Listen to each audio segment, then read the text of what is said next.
So this is my beautiful mother. We got the same smile. Y'all know before I get back deep into this story, I have to make a joke with y'all.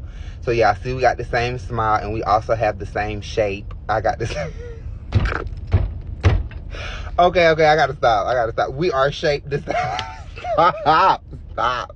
Okay, so after the funeral, you know, we did the repast. They put my mom in the ground or whatever. So we all split up. We separated after that. I went back to my grandparents' house, and my sisters went to their dad's house. I think my sisters did end up coming to my grandma's house later on that day, or either later on in the week, whatever, blah, blah, blah, blah.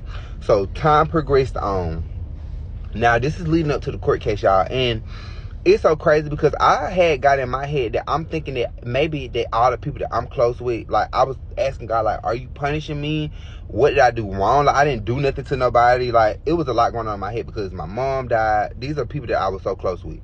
My mom died. Then my great-granddad passed. And if you know, you know. I love my great-granddad to death. Literally. Well, I'm not even going to say to death, to life. And then my favorite cousin, Antonio, died. So, it was just like all my major people were leaving me.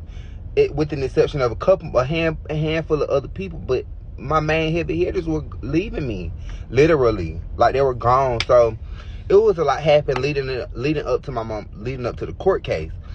So let's see, I don't know if it was a year after the court case or 2 years. I would have to ask my dad to fact check, but I think it was like 2 years. Then we did the trial. We went to trial. Y'all, trial was a mess. I ain't gonna lie. Trial was a lot. It was a lot for me. It was too much for me, actually. Like, I'm not good for civilized places like that when it comes to things that hurt my feelings, because I will act out of character and I won't give a goddamn about none of this shit. I'll knock all this shit over, no shade. So we were in trial. Before we even got in trial, they was already in there for a minute. So they ended up letting us, me, my sisters, my dad, my second mom, my grandparents, like a lot of people were there for the trial. My family. So we goes in there and, you know, we're talking. The judge is like, I can't remember everything play by play, y'all. I promise it was too long ago for me to remember every single detail, but I can tell you the shit that did stand the fuck out to me. So the night that my stepdaddy did that, he was smiling and laughing. He was not like, he was smiling when the night that he, you know, unalived my mama. So we was in the court, he was like trying to cry and shit like that, and he was like, you know, he apologized and stuff like that, and he was like, please forgive him. If I'm not mistaken, I think he said, please forgive me or something like that. Bitch, I didn't want to hear that shit.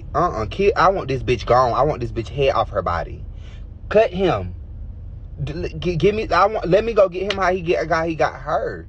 Bitch, at the time, I was trying to make sure my sisters were safe, but now I can think about it. You were laughing when you did it. You were smiling when you rode past me. So when you tried to hit me, you were smiling. You wasn't saying, please forgive me. You wasn't, like, you literally weren't doing any of those things. So with you crying in my face in this fucking court, I feel like you playing on my motherfucking time. So they gave his family a chance. I just wanted him to be locked up forever. And if they ever let him out, I definitely, like, girl, anyway. They let his family talk.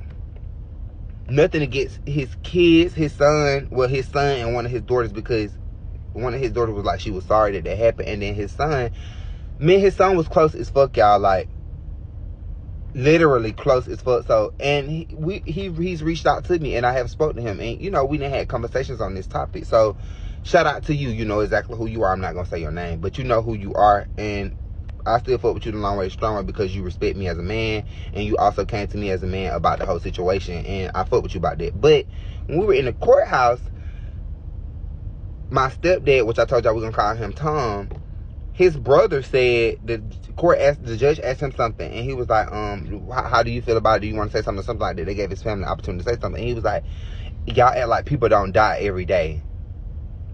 Bitch, that put a little fire under my feet. Bitch, what the fuck do you mean people don't die? My mama was killed, and my daddy, I actually got taken out of the courtroom and put out in a waiting area again, and my dad was upset with me because you can't say certain things in court. And I was just like, on my dad, I'm like, I don't care. My mama was killed, and he gonna say something like that. You don't say that. You don't say that. You don't say that. But, you know, that was a conversation for something else. But yeah, so that's how court went. They end up sentencing him. Y'all, I can't even fucking remember. I can Google it and put a picture on here, but I can't remember, like, exactly how long and all that. I really can't remember. It was too many charges for me.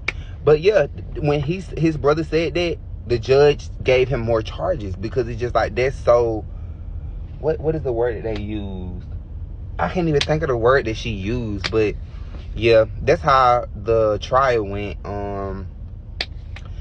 After that, I was just happy that justice was served for my mama, no shade. I got probably about 2 more parts that I'm gonna do to this story, and then I think I am going to cut this shit off. I'm not a believer. I don't believe in prolonging nobody's time, dragging no story out. I'm just here to give y'all how I feel about stuff. And yes, this is my mama. She thick, she eat her cornbread. Let me stop.